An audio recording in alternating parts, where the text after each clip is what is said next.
Thank you, Mr. Chairman and members of the committee. My name is John Flaherty. I'm Deputy Director at Grossmart, Rhode Island. I've been a transit rider for about 9 years on the fixed route system. I also serve as the Vice Chair of the State Transportation Advisory Committee and have been on the TAC for the better part of 6 years. I'm not here this evening speaking on behalf of the TAC, but I bring it up because it provides me with some insight to share because the TAC plays a role in shaping the state's long-range transportation budget, which is about $8 billion over the 10-year period.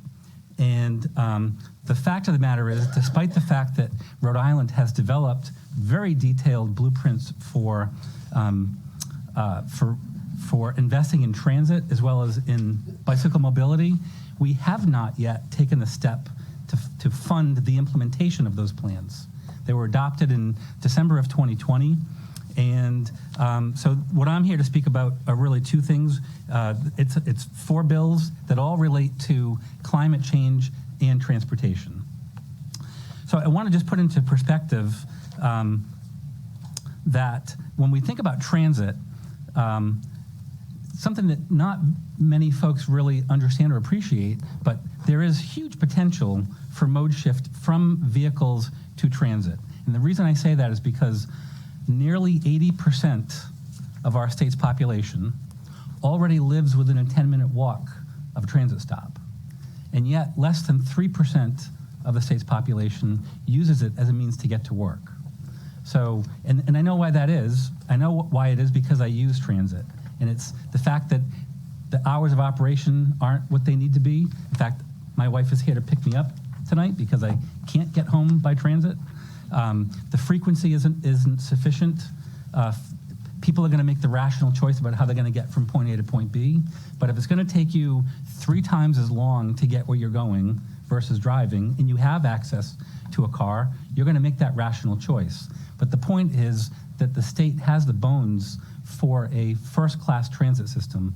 We just haven't made the investment yet. And I'm excited that the legislature is actually stepping up to do what the state administration through the State Planning Council and the State Transportation Advisory Committee have failed to do, which is to adequately invest in these plans. I'll just remind you that we are investing hundreds of millions of dollars still in expanding highway capacity, which we know is going to induce more driving, more emissions. The Journal, you probably read this month, the Journal ran a story reporting that our climate emissions continue to increase despite the fact that they're supposed to be on a downward trajectory. So if we're not going to be serious about investing in these plans that have been developed at great expense, then what's the purpose of having it? And what's the purpose of having the Act on Climate? So we support, I want to make sure I say the bill numbers for the record. We support Bill H-8112, 8113. We also support 7653, the Electric Transportation Act, and 6634, which exempts bicycles from sales and use taxes. It's time we have to step up and be more aggressive on this front. I thank you for your time and for your public service. And thank you for your testimony. If you could just shift